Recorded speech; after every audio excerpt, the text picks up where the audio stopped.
Hey, it's all bringing to you news, updates, analyses, and sexual tension.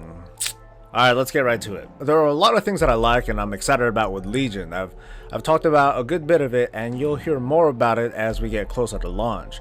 But today I wanted to talk about 5 random things that make me go, These aren't big things that I think are going to kill the game for me or for anyone else, but I've been seeing these things for a few builds now, and I think it's time to mention them if I haven't already. Alright, so cooking. I feel that for all the work that's been put into revamping the professions and getting more players involved with leveling them, cooking probably feels like the worst out of all these experiences. So here's how it works. Once you get to Dalaran, an NPC in your faction's kitchen will give you a quest to learn 6 Legion cooking recipes. Now these recipes are scattered across each of the zones in the Broken Isles, and they're earned from a quest. And these quests, well, they're only sort of cooking related. They're just there, and there's no way to hunt for them specifically because these quests are just kind of folded into the existing story quest lines. So it takes you potentially a long time before you can find all these recipes. Heck, there's a good chance that you'll hit max level if you're the type that'll complete an entire zone before moving on, and you still won't find all the recipes.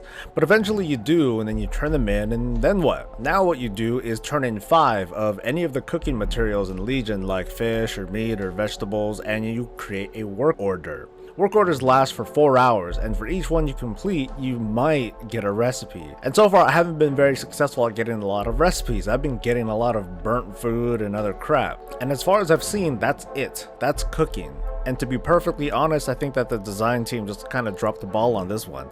The cooking experience feels really disconnected from gameplay. I do have to go out and get cooking materials, and world quests help facilitate that, but then I pump them into a system that I don't have any control of. I don't know if certain materials will give me certain recipes, so it's just kind of boring, not immersive, and random. If Blizzard put in that Cooking Mama minigame that they did for the Myst of Pandaria noodle cards, and they had me do that to earn every recipe and mastery upgrade, that would probably be a better experience for me overall than to sit and wait for something else to do it for me.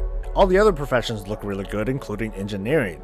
I like that there are quests behind learning the engineering recipes, but I don't like this quest, modular modifications. It's really early into the engineering quests, but I got roadblock here. And why? Because I needed 5 feasts. Well crap, how do I learn those feasts? Right, the cooking work orders.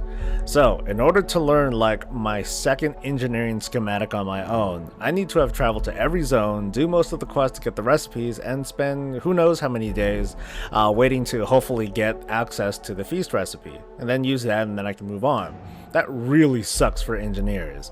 So please, instead of feasts, change it to like a bunch of cooking materials or a cooking recipe that we at least have easier access to. It's a big bummer that I have to wait until someone on my server has feasts before I can get past the early engineering experience. Is dedicated to destroying the Burning Legion. Your artifact looks powerful. Artifact? Oh hell no. See, I thought we got past this whole artifact business. A good while back I posted a video about the word artifact being used in game. In a nutshell, it didn't really sit right to hear the word artifact used so freely, and I posted a bunch of screenshots where I saw them. We as players call our weapons artifacts because that's what the system features called. But it breaks immersion if an NPC were to call it out like he did literally. The same would go if he addressed me as a protection paladin, not just a paladin. Now you might disagree with me, but since that video, all references to the artifacts that I've mentioned have been removed, so someone at Blizzard kind of agrees with me. Note the doublespeak in the chat window down there though. Both Kane and Altruist speak, but we only see Kane on screen. I'm guessing that this will eventually be fixed like the others, but if not, well, I tried. Speaking of artifacts, I'll remind you guys really quick that when you start your Legion experience, you'll choose your first artifact and you'll get access to the other ones later. However, the item that kicks off the other artifact quests is earned through a table mission. I don't think having to do that is bad, but a lot of players aren't too happy with table missions, and as much as I try to explain that they're not nearly as big of a deal as the Ard Warlords, you can't just cure PTSD with reasoning. I do have a problem that you can fail the mission though, even though it's hard to not fail these missions. I think that one of the tutorial missions can reward players with the artifact quest, maybe even let players choose which one to go for, or just not let it fail.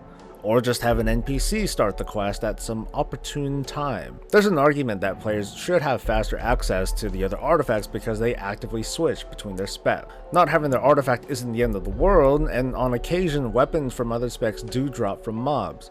That said though, I still think that making at least our second artifact more predictable to earn would please people.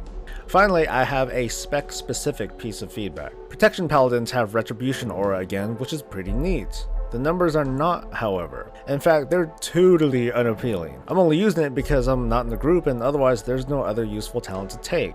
It's boring. I think we can add an additional active ability to make this talent a little bit more interesting.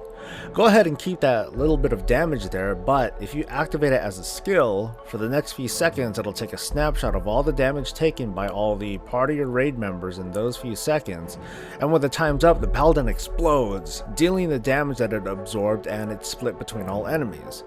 Think of it more like a DPS cooldown than anything. It's not going to reduce anyone's damage taken, so it's not like an additional defensive cooldown. Or maybe it can be, and it can replace Blessing of Sacrifice. I don't know, but as a passive, Retribution Aura just doesn't do anything appealing at the moment. Blizzard said that Protection would get a big damage boost in an upcoming build, so we'll have to see how things go. And that's it. I just wanted to get some thoughts out there. If you guys have questions or have anything that you want me to cover, hey, leave a comment. Thanks for coming, do a like and a sub, and I'll see you guys next time when I do a second analysis on the leveling and max level experience. I'm Soul. Stay breezy, guys.